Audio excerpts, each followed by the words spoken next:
ஸ்ரீ சமயபுரமாரியே போற்றி.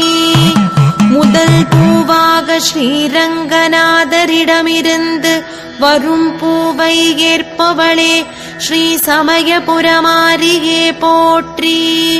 ஸ்ரீரங்கநாதரின் தங்கை ஆனவளே ஸ்ரீ சமயபுரமாரியே போற்றி. அண்டன் சீரேற்று மகிழ்பவளே ஸ்ரீ சமயபுரமாரியே போற்றி. அமாவாசையில் வழிபட அருள்மிக பொழிபவளே ஸ்ரீ சமயபுரமாரியே போற்றி.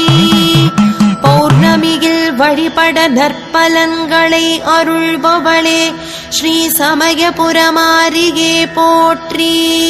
கிரகண காலங்களில் வழிபட உச்ச பலன்களை அளிப்பவளே ஸ்ரீ சமயபுரமாரியே